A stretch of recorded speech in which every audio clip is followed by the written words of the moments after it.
tá bom? Bem, muito bem, mas eu quero falar hoje sobre uma mensagem que já foi cantada aqui, já foi dita nas canções, nas orações.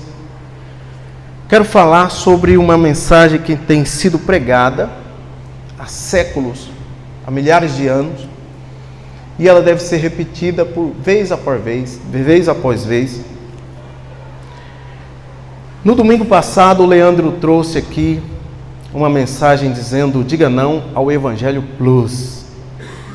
O Evangelho que tem que ter mais atrativo, tem que ter algo mais do que o próprio Evangelho. Hoje eu quero dizer para você e para mim também: diga não a um Evangelho sem a cruz. E para isso eu convido a você a abrir a sua Bíblia em 1 Coríntios capítulo 1, do versículo 18 até o versículo 31. Nós vamos ler.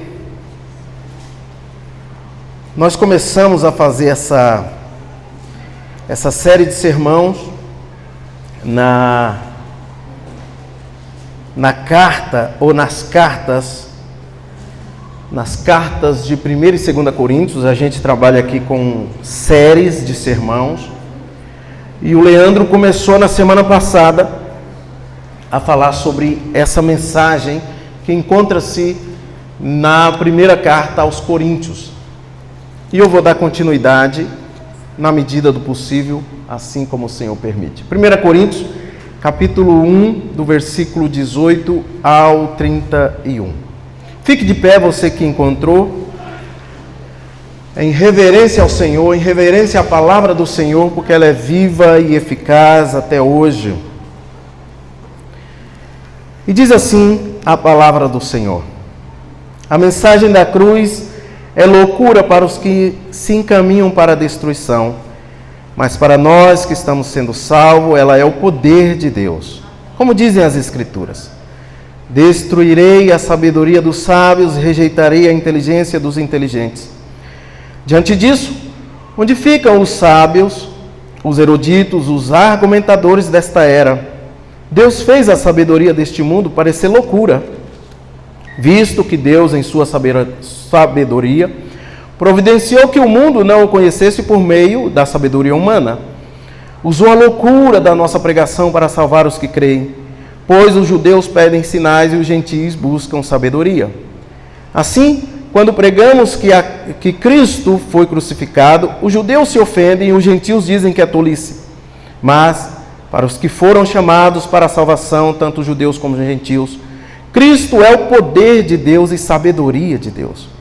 Pois a loucura de Deus é mais sábia que a sabedoria humana, e a fraqueza de Deus é mais forte que qualquer força humana. Lembrem-se, irmãos, de que poucos de vocês eram sábios aos olhos do mundo, ou poucos, ou poderosos, ou ricos, quando foram chamados. Pelo contrário, Deus escolheu as coisas do mundo, as coisas que o mundo considera loucura, para envergonhar os sábios, assim como escolheu as coisas fracas para envergonhar os poderosos. Deus escolheu coisas desprezadas pelo mundo, tidas como insignificantes, e as usou para reduzir a nada aquilo que o mundo considera importante. Portanto, ninguém jamais se orgulhe na presença de Deus. Foi por iniciativa de Deus que vocês estão em Cristo Jesus, que se tornou sabedoria de Deus em nosso favor. Nos declarou justos diante de Deus, nos santificou e nos libertou do pecado.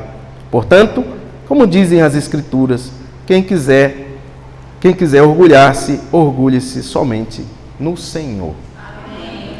Pai bendito, nós lemos uma porção da Tua palavra e nós somos incapazes de entender, a não ser pelo Teu Espírito.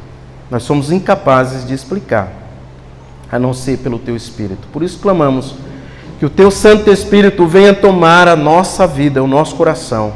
Que os Teus anjos estejam aqui, ó Deus, com espada desembainhada. Protege a nossa mente, o nosso coração, para que a Tua palavra faça morada em nosso coração. No nome de Jesus que nós oramos. Amém. Diga não ao Evangelho sem a cruz. Obrigado, Paulo. Eu presenciei um homem, um senhor, evangelizando um rapaz. O rapaz estava trabalhando pertinho da minha casa, em frente à minha casa, e chegou um senhor que, com boa intenção, falando da palavra do Senhor, falando as verdades bíblicas, falando sobre o pecado, falando sobre o inferno, sobre a condenação, tentando convencer aquele pintor, aquele rapaz, de seguir a Cristo. Aquele que ouvia respondia argumentando que já conhecia Deus e que não desejava seguir a Cristo, não da maneira que ele via muitos hipócritas, assim ele disse, dentro da própria família. Mas eu notei uma coisa na mensagem daquele evangelista. Ele não falava da cruz. E quando acabou aquele assunto, eu perguntei a ele: por que o senhor não fala da cruz? A sua mensagem não contém a cruz? Ele me respondeu: irmão, eu não posso falar sobre a cruz porque o mundo não entende. Eu não posso falar sobre a cruz na minha mensagem para não ser confundido com outra religião. Eu não posso falar sobre a cruz porque eu vou assustar os meus ouvintes. E eu disse a ele: a sua mensagem não é bíblica. Me desculpe, mas a sua mensagem não é bíblica. O evangelho sem a cruz é um evangelho que leva as pessoas para o inferno. O evangelho deve ser apresentado, e a cruz é um ponto crucial do evangelho, é um dos pontos principais do evangelho, mas o evangelho deve ser apresentado como um todo. Não somente um assunto do evangelho. Ele deve conter todos os assuntos, antes da cruz e depois da cruz, passando pela cruz, naturalmente. Diga não ao evangelho sem a cruz. A cruz, o cristianismo não existe sem a cruz. Mas também diga não a um evangelho que só fala nesse assunto, que reduz o evangelho inteiro em um ponto importantíssimo, naturalmente, mas que só fala sobre isso. Eu não entendo a cruz se eu não entendo o antes da cruz e o depois da cruz. Não faz sentido a cruz para mim se eu falar somente da cruz. O que seria então essa mensagem da cruz? Baseado nesse texto que lemos, eu resumi da seguinte maneira: a mensagem da cruz é algo que o mundo não entende, os sábios não explicam, os religiosos rejeitam, mas para nós que cremos é o poder de Deus em ação para a salvação dos pecadores. O evangelho, a cruz, a mensagem da cruz é loucura. Acabamos de ler. O mundo não compreende. O mundo não consegue entender essa mensagem. Ao mesmo tempo, os sábios desta era não conseguem explicar essa mensagem, por mais inteligente que seja. O homem, por si só, pela sua sabedoria humana, ele não consegue explicar a mensagem da cruz. Os religiosos, a sua grande maioria, rejeita a mensagem da cruz, porque a cruz confronta. A cruz nos coloca no nosso devido lugar, tira a pompa da religiosidade. Mas para nós que cremos, nós sabemos que a mensagem da cruz é o poder de Deus, operando, executando a vontade de Deus na nossa vida, para a salvação do pecador. Sobre isso quero falar 4 verdades retiradas desse texto, sobre essa proposição. Que a mensagem da cruz é esse algo, essa mensagem que o mundo não consegue entender. Veja aí no versículo 18 que nós lemos, na parte A desse versículo. A mensagem da cruz é loucura para os que se encaminham para a perdição, para a destruição. A mensagem da cruz, como eu já iniciei, o mundo não consegue entender. E quando a gente usa a expressão mundo, são as coisas que vemos, são as pessoas que nos relacionamos, todo esse cosmo, todo esse sistema governamental, tudo isso que existe. É interessante ver que no mundo, o mundo consegue entender outras mensagens muito mais complexas, muito mais difíceis de ser entendida do que a mensagem da cruz. O mundo consegue entender, por exemplo, eu estava olhando pessoas inteligentíssimas, como Leandro Carnal, como Mário Sérgio Cortella e outros mais, que conseguem explicar coisas profundas da humanidade, pensamentos, eles elaboram, explicam e a gente compreende. O mundo compreende naturalmente e aceita como verdades. E eles dizem muitas verdades sobre a história, sobre a geografia, sobre a filosofia. Eles dizem muitas verdades sobre a humanidade. E nós cristãos chegamos até a pensar como que esses homens chegam a essas conclusões e nós que temos o Espírito demoramos tempos, anos, talvez, estudando algum assunto para chegar numa conclusão dessa. O mundo entende a mensagem desses homens, mas não consegue entender a mensagem da cruz. A mensagem de Cristo crucificado precisa muito mais do que explicação humana, do que explicação lógica, porque é loucura. É loucura você dizer para um não crente, para um sábio desses, que simplesmente o Filho de Deus foi crucificado e nele nós temos o perdão dos pecados. Ele não vai entender, ele vai dizer, isso é loucura. Como você chega a essa conclusão? E nós, cristãos, dizemos, porque está escrito. Porque eu confio nas Escrituras. Porque eu sei que Deus enviou seu Filho para morrer na cruz. É isso que eu sei. Esses homens e mulheres super inteligentes não conseguem entender essa mensagem simples e caminham a passos largos para a destruição.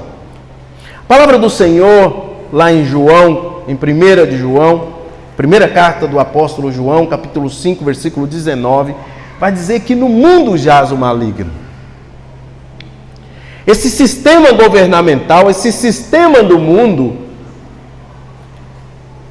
infelizmente, Satanás tem poder. Naturalmente, poder limitado por Deus, o Todo-Poderoso. É como se fosse um cão que você amarra com uma corrente grande para ficar correndo no seu quintal. Ele só vai até onde a corrente permite. Mas ele tem poder. E por ter esses poderes, ele cegou a humanidade. É o que diz lá em 2 Coríntios 4:4. O Deus desse século cegou a humanidade. Como esses sábios chegarão à verdade da cruz? Como esses homens e mulheres super inteligentes chegarão à verdade como nós chegamos? Somente no poder do Espírito. Pelo poder do Espírito. Somente com a ação do Espírito Santo na vida deles, assim como na nossa vida. Somente o poder do Espírito pode nos convencer o mundo do pecado, da justiça e do juízo. Isso não quer dizer que nós deixemos de anunciar. Pelo contrário, Romanos 10 fala que o crer vem pelo ouvir e o ouvir da palavra. Nós anunciamos, essa é a nossa tarefa. E o Espírito aplica aquilo que nós anunciamos. O Espírito traz clareza para aquele que está ouvindo entender a mensagem da cruz. Se não for pelo Espírito, nós não conseguiremos entender a mensagem da cruz. Ficará vaga, ficará vazia, será loucura, assim como é loucura para os homens, assim como é loucura para o mundo. Segunda verdade que a gente consegue entender é que a mensagem da cruz é algo que os sábios não explicam. Veja aí no versículo 20, Paulo diz assim: diante disso, dessas verdades, onde ficam os sábios, os eruditos, os argumentadores desta era? Deus fez a sabedoria deste mundo parecer loucura. Precisamos entender que Deus não menospreza a inteligência. Deus não joga fora a inteligência humana. Pelo contrário, Ele dá a inteligência para o ser humano. É Deus quem habilita, é Deus quem capacita o ser humano para desenvolver projetos tecnológicos. É Deus quem capacita o ser humano para desenvolver projetos científicos. A medicina avançada é graças à inteligência que Deus dá. Deus usou a inteligência de Daniel. Deus usou a inteligência de Davi. Deus usou a inteligência de Paulo. Então Deus não menospreza, Deus aperfeiçoa a inteligência que Ele mesmo dá para os seus propósitos. Vejam, mas esses sábios, esses inteligentes, esses eruditos, como são citados aqui no texto, não conseguem explicar essa mensagem da cruz. Eles não conseguem explicar verdades que nós cremos e conseguimos explicar com tanta facilidade. As verdades da palavra do Senhor.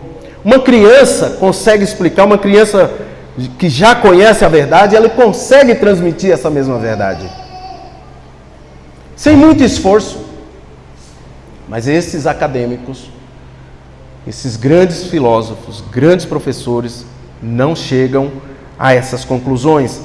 E quando vão para as Escrituras Sagradas, aquilo que nós cremos como verdade absoluta, como a travessia do Mar Vermelho, os milagres no deserto, as ações de Deus, tirando Daniel da cova dos leões, a vitória de Davi contra Golias, quando a gente explica essas coisas, ao contrário deles, eles tentam explicar, eles diminuem. Eles diminuem. Eles dizem que foi um acaso. Eles dizem que foi a sorte. Eles dizem que foi um fenômeno da natureza, como usam para explicar a travessia do Mar Vermelho. Eles não conseguem explicar esses fenômenos, esses milagres, porque se eles explicarem com clareza esses milagres, eles explicariam o maior milagre, que é a ressurreição de Cristo. Porque se você não crê na travessia do Mar Vermelho, se você não crê que Deus tirou Daniel da cova dos leões, se você não crê que Deus agiu na vida de Davi para derrotar Golias, certamente você não vai crer na ressurreição de Cristo lá na frente.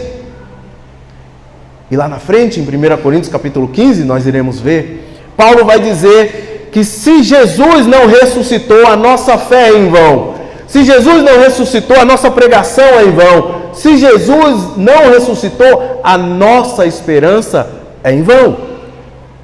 Não há esperança para nós se Jesus não ressuscitou. Mas a princípio, eu preciso entender o Antigo Testamento. Eu preciso entender que Deus é poderoso para abrir o Mar Vermelho. Deus é poderoso para tirar Daniel da cova dos leões. Deus é poderoso para usar Davi para derrotar Golias. Deus é poderoso para ressuscitar o filho dele ao terceiro dia, tirá-lo da tumba. E ele tirou. Se eu não entendo as coisas do passado, eu não vou entender a cruz. Eu não vou entender a ressurreição. Eu não vou entender a vida após a morte.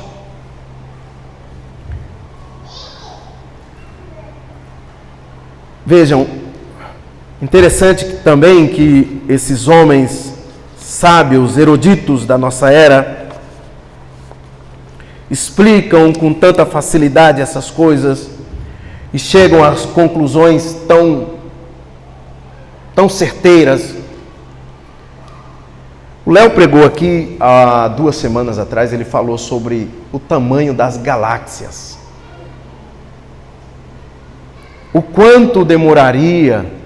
Quanto tempo demoraria a velocidade da luz, a gente navegando, para atravessar de um lado para o outro. Todo o universo e outras galáxias que a gente nem conhece ainda. Escute esse sermão, ele trouxe uns dados interessantíssimos. O homem, mesmo sábio, mesmo grandes pesquisadores, não conseguem explicar como funciona. E como o Léo disse aqui, mesmo que se alguém bagunçasse, revirasse as estrelas, Deus diria: aquela eu conheço pelo nome, aquela outra está no lugar errado, eu vou colocar de volta, porque foi Ele quem fez, Deus quem fez. Somente o Espírito Santo do Senhor pode trazer clareza para nós. Eu elaborando, eu pensei em Jó. Eu lendo esse texto, eu pensei em Jó. Lá pertinho do final do livro de Jó, no capítulo 38 e 39 já, Jó bateu a cabeça, que procurou resposta em tudo quanto é lugar, veio aqueles amigos, deu conselhos sábios, conselhos errados, tirou conclusões.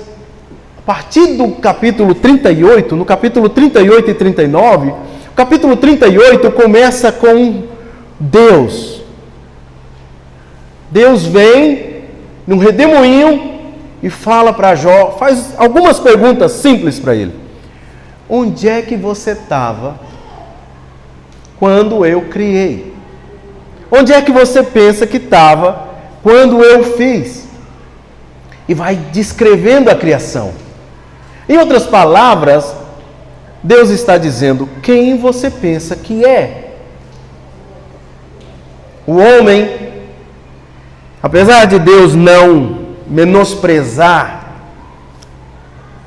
a inteligência humana, o que o texto aqui de Coríntios está dizendo é que por maiores feitos que o homem consegue atingir, por maiores feitos na tecnologia, na ciência que o homem consegue alcançar, ele jamais poderá ser comparado com Deus. Ele jamais chegará perto da sabedoria de Deus. Isso é loucura. Isso a gente não consegue entender. A mensagem da cruz traz sinais profundos na história e na nossa vida. A mensagem da cruz, isso não significa que você andando com o crucifixo como um símbolo, você já passou pela cruz. Só consegue explicar a mensagem da cruz quem passa pela cruz. Gálatas capítulo 2, versículo 20, o mesmo Paulo fala: já estou crucificado em Cristo. Eu estou crucificado em Cristo Jesus. E a vida que eu levo agora, que eu vivo não mais eu, mas Cristo vive em mim. O que Paulo está dizendo é que as minhas paixões, os meus desejos, a minha carne, os meus planos, a minha vida foi entregue na cruz. Só consegue explicar quem passa pela cruz. Esses sábios rejeitam, não conseguem explicar porque ainda não passaram pela cruz. Há uma esperança tanto para eles quanto para nós. Que nós venhamos olhar as Escrituras e clamar ao Espírito Santo de Deus: Senhor, faça-me passar pela cruz. Senhor, que eu venha negar a mim mesmo, que eu venha entregar toda a minha vida, que eu venha tomar a minha cruz e segui-lo somente a Ti. Terceira verdade que a gente consegue entender é que a mensagem da cruz é algo que os religiosos rejeitam.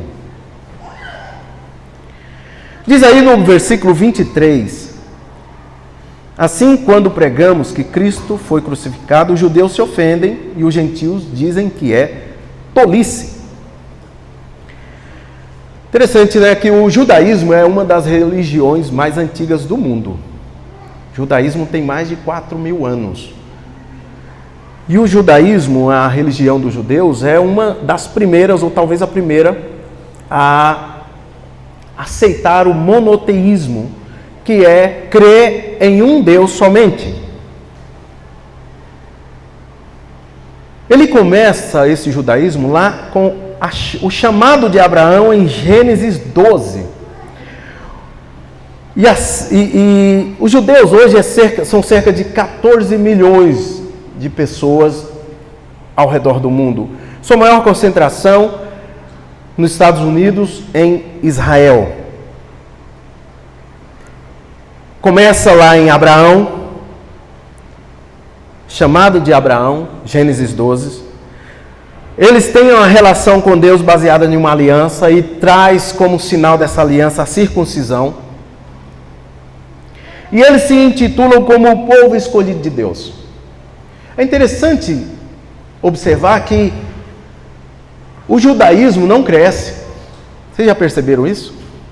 Não existem missionários judeus, porque eles acham que somente eles são o povo escolhido de Deus. E se qualquer um de nós aqui se converter ao judaísmo e procurar uma sinagoga, o rabino vai dificultar a nossa vida para entrar lá. Não vai ser aceito de primeira, vai dificultar muito. Mas eles creem no Antigo Testamento, eles creem na Torá, na lei. Tem Moisés como um dos maiores profetas, porque a Moisés foi entregue a lei de Deus. Então eles creem em Moisés, creem em Abraão, como os filhos de Abraão. Eles creem na Torá, que são os 5 primeiros livros da Bíblia. Quais são eles? Gênesis, Êxodo, Levítico, Números, Deuteronômio. Eles creem nesses 5 livros. Mas também creem no restante do Antigo Testamento. Nos profetas, nos salmos, nos livros históricos. O que aconteceu então com os judeus? Por que eles não creram? Por que eles rejeitam Jesus? Eles interpretaram mal, principalmente as profecias que diz respeito ao Messias. E vejam, mesmo eles lendo o profeta Isaías, que deixa bem claro como o Messias iria nascer, Isaías 7, 13 e 14, alguém lembra? Diz lá que a virgem dará um filho. Isaías, profeta do Antigo Testamento, que os judeus leem até hoje. Isaías 7 diz que uma virgem dará à luz a um filho e ele será chamado Emanuel, Deus conosco. Lá em Miqueias 5:2 descreve o local do nascimento do Messias. Belém, Efratá, tu que és menores da cidade, mas de ti sairá um grande governante. Que grande governante que saiu de Belém? Só Jesus, não tem outro.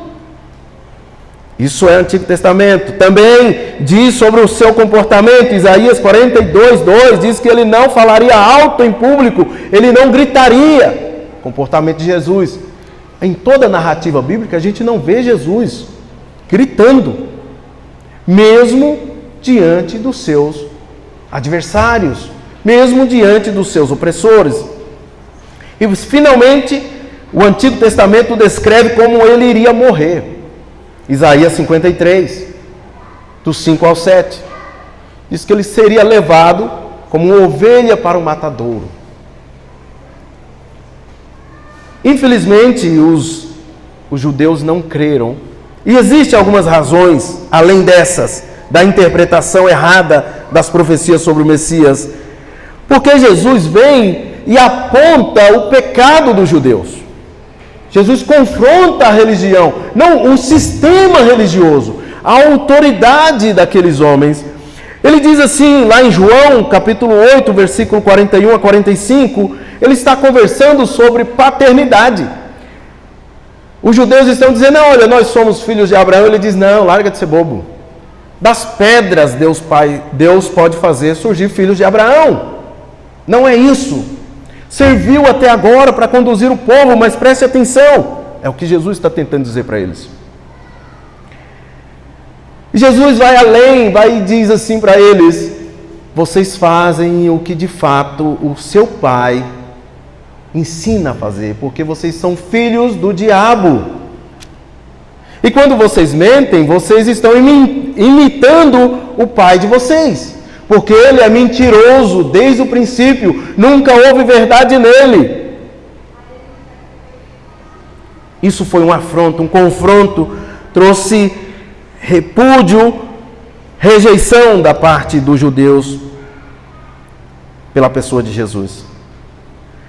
Outra razão é que Jesus não ficou preso ao sistema religioso judaico.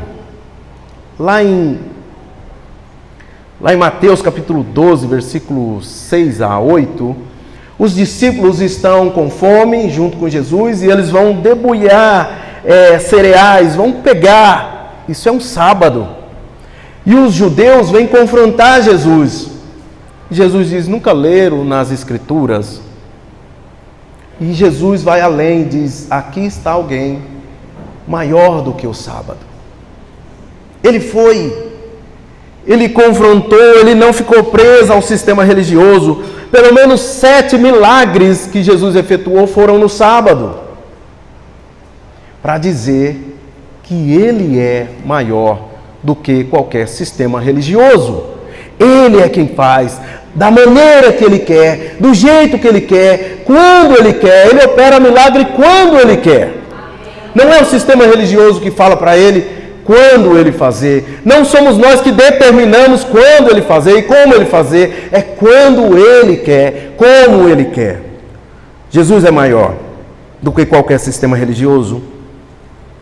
Os judeus também esperavam um líder político, um líder poderoso, um líder que libertasse eles da opressão dos romanos.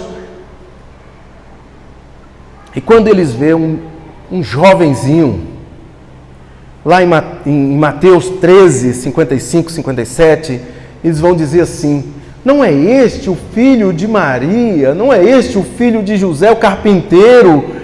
Nós conhecemos as irmãs dele, estão aqui, os irmãos. Como ele pode ser o nosso libertador? Eles interpretaram mal, inclusive, sobre a questão do Messias. Jesus era o descendente de Davi, como previa Samuel. 2 Samuel, capítulo 7, fala que da descendência de Davi viria um governante que governaria para sempre. Eles não compreenderam. E o Evangelho de Mateus comprova a descendência de Jesus pelo lado paterno. Descendência de Davi, pelo lado paterno. O Evangelho de Lucas comprova a descendência de Jesus pelo lado materno. Não tem como correr. Depois de Jesus, não houve profecia sobre o Messias. Já prestaram atenção? No Novo Testamento, até mesmo parou o Antigo Testamento, o que há de profecia sobre o Messias já está nas Escrituras. Não tem outras. Há mais de 2000 anos que os judeus não recebem outra profecia. Há mais de 2000 anos. Jesus é o Filho de Deus, o Messias, o escolhido. Jesus é o da descendência de Davi. Jesus é o Senhor. Os judeus, então, preferiram ouvir os líderes religiosos. É uma das razões também. E Jesus vai classificá-los como cego conduzindo outros cegos. E, finalmente, um dos motivos é que os judeus, assim como todos que caminham para a destruição, estão com os olhos vendados. Vamos ler, eu faço questão de ler esse aqui. Vamos adiantar um pouquinho, 2 Coríntios 3, 14 e 16. 2 Coríntios, 3, 14 e 16.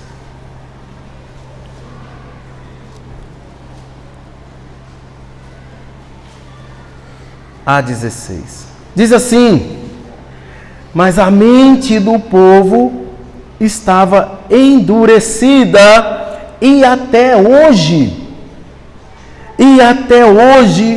toda vez que a antiga aliança é lida, ou o Antigo Testamento é lido, o mesmo véu lhes cobre a mente. E esse véu só pode ser removido em Cristo Jesus. Até hoje, quando eles leem os escritos de Moisés, que creem tanto, seu coração está coberto por esse véu. Contudo, sempre que alguém se volta para o Senhor, esse véu é removido. Esse véu, tanto dos judeus quanto nosso, só pode ser removido por Cristo Jesus. Que Ele venha remover, que Ele venha fazer. A maioria dos religiosos rejeitam a mensagem da cruz porque ela aponta os pecados, aponta aquilo que tem de errado e não nos deixa preso a um sistema religioso. Finalmente, a quarta verdade é que nós já entendemos aqui que que a mensagem da cruz é esse algo que o mundo não consegue entender. A mensagem da cruz é algo que os sábios não conseguem explicar, que os religiosos rejeitam, mas para nós que cremos, a mensagem da cruz é o poder de Deus em ação na salvação de pecadores. A mensagem da cruz, essa verdade. Diz aí no versículo 18, parte B: mas para nós que estamos sendo salvos, ela é o poder de Deus. A primeira coisa que a gente deve compreender na caminhada cristã é que a salvação é um milagre. É um milagre. Se alguém te perguntar, o que é a salvação então? A primeira resposta é um milagre, efetuado por Deus, através do poder do Espírito, na pessoa de Jesus Cristo, crucificado na cruz, e eu creio nele, eu entreguei minha vida a ele, e eu sei que passei pelaquela cruz, junto com ele, pois os meus pecados foram levados com ele naquela cruz. Certamente essa resposta vai trazer mais perguntas, mais indagações, e aí cabe a nós explicarmos até onde conseguimos explicar. E diz aí o versículo 21 que Deus preferiu usar a loucura da pregação para a salvação dos que creem. Deus poderia usar qualquer outra forma, qualquer outro ser, mas Deus preferiu usar a loucura da pregação para a salvação dos que creem. E continua no versículo 24, dizendo que Cristo é o poder de Deus, operando em sabedoria de Deus, clareando a mente daquele que necessita. Somente em Jesus nós conseguimos entender o milagre da salvação. Nós não conseguimos transmitir para outro, não no sentido de herança, de dizer, não, eu vou ser salvo e você vai ser salvo comigo. Não, ninguém vai a reboque. Nós transmitimos e o Espírito aplica. Deus usa a loucura da nossa pregação para convencer os pecadores a seguir a Cristo Jesus. É bom explicar sobre essa mensagem completa do Evangelho. E nós gostaríamos que todos aqui da Igreja Calvário pudessem explicar o Evangelho com facilidade e com simplicidade. O que é o Evangelho, então? O Evangelho é a mensagem que diz que Deus, Todo-Poderoso, nos criou. nos criou à imagem e semelhança dele. Nos criou para termos um relacionamento com ele, um relacionamento de comunhão e de eternidade. Nós fomos criados para a eternidade, em comunhão com Deus. Mas um dia nós resolvemos pecar contra o Senhor. Adão e Eva, mas a culpa não é só de Adão e Eva. Esse pecado contaminou toda a humanidade e todos pecaram e estão destituídos da glória de Deus, estão afastados, todos foram expulsos da presença de Deus. Você é um ser humano, você é um pecador. Deus então envia o seu Filho para morrer na cruz, para viver entre nós. O Verbo se fez carne, habitou entre nós e andou conosco e foi tentado em todas as coisas, resistiu ao pecado, resistiu às tentações, ele venceu o pecado, ele foi morto na cruz do Calvário, levando o peso do pecado. A ira de Deus estava sobre ele, ele se fez maldição, ele se fez pecado na cruz por nós. Mas não parou por aí. Deus, em seu poder, através do seu Espírito, ressuscita Jesus no terceiro dia e vivo está à direita de Deus Pai, de onde há de vir julgar os vivos e os mortos. Ele ressurgirá, ele vem, ele voltará para nos levar para um lugar seguro. Ele voltará para nos levar para o novo céu e a nova terra, restabelecer a sua ordem, trazer a glória de Deus por completo na nossa vida. Na ressurreição de Cristo nós temos essa esperança, de que o choro vai se acabar, que as dores vão se acabar. Essa é a mensagem do Evangelho. Criação, queda, vida, morte de Jesus, ressurreição, novo céu, nova terra. Na cruz, Jesus foi sacrificado como substituição no nosso lugar. Aquele lugar era nosso. A nossa morte, Ele tomou sobre si para o perdão dos nossos pecados. Mas a cruz é um assunto que antecede a criação. A cruz vem antes mesmo da criação. Em Efésios capítulo 1, versículo 4 e 5, antes mesmo da fundação do mundo, ele foi designado, ele foi escolhido para morrer e morrer na cruz. A cruz não é um acidente na vida de Jesus, ele sempre caminhou em direção à cruz. Em João capítulo 2, versículo 4, quando ele vai realizar o primeiro milagre nas bodas de Caná, na Galileia, acaba o vinho, Maria vem e fala: Jesus, acabou o vinho. Ele diz: o que eu tenho a ver com isso, mulher? Calma-te, ainda não é chegada a minha hora. Jesus está dizendo sobre a cruz: ainda não chegou a minha hora, porque ele realizou o milagre, ele transformou a água em vinho. Mas em João capítulo 12, versículo 31 e 32, ele diz: quando chegar a hora de eu ser levantado e levantado na cruz, atrairei todos a mim. Todos os pecadores foram atraídos em Cristo Jesus na cruz do Calvário. Em João também ele diz, quando ele está aflito, ele diz: a minha alma, o meu coração está aflito, devo pedir ao Pai que me livre desta hora. Ele diz: pelo contrário, foi para isso que eu vim. Ele tem convicção, ele sabe, ele ruma, ele caminha em direção à cruz. As viagens dele é para a cruz.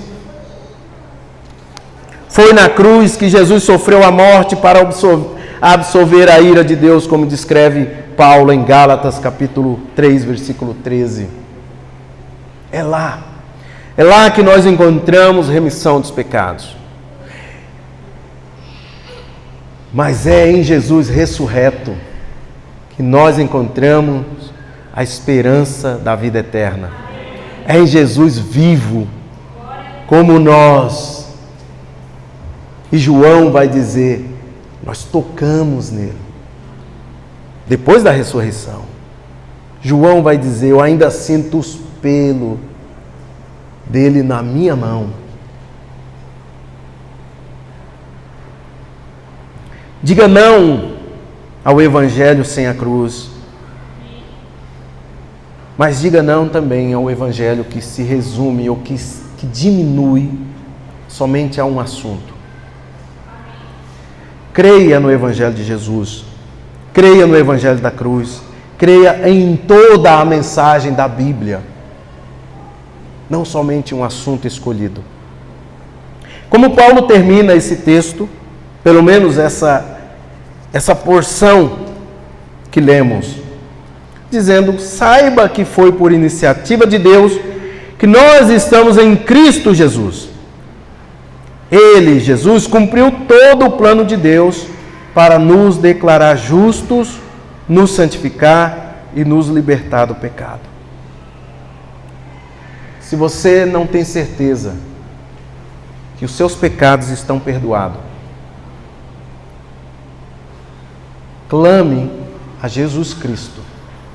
Leve os seus pecados até a cruz. Entregue toda a sua vida na presença de Jesus. E saiba que Ele é poderoso para perdoar pecados. Porque Ele é Deus. Somente Deus pode perdoar pecados. E Jesus é Deus. E Ele tem o poder para perdoar os pecados. Quero concluir dizendo o seguinte: se você entendeu a mensagem da cruz, mas ainda não consegue explicar, talvez você esteja ainda no campo da religiosidade. Você precisa transmitir essa mensagem. Você precisa ir além do entendimento intelectual. Mas se você que ainda não entendeu essa mensagem e está procurando em outras fontes, você não vai encontrar explicação, porque a mensagem da cruz é loucura para os homens. Somente na Bíblia e com a aplicação do Espírito Santo nós conseguiremos entender a mensagem da cruz e transmiti-la com clareza àqueles que carecem. Que Deus ajude a cada um de nós, que Deus nos ajude a levar essa mensagem com seriedade, com firmeza e com devoção a Cristo Jesus. Amém? Senhor Deus e Pai, nós te louvamos e agradecemos, ó Deus, por mais uma oportunidade de ouvir da Tua palavra. E nós não somos diferentes, ó Deus. É o Teu Espírito que nos faz diferente. É o Teu Espírito que nos traz clareza. É o Teu poder que se aperfeiçoa em nós. Por isso nós clamamos, ó Deus, que o Teu Santo Espírito venha aplicar na nossa vida cada palavra, cada sentido da mensagem da cruz de Cristo. Nós oramos assim, ó Deus, no nome de Jesus, nosso Senhor. Amém, Pai.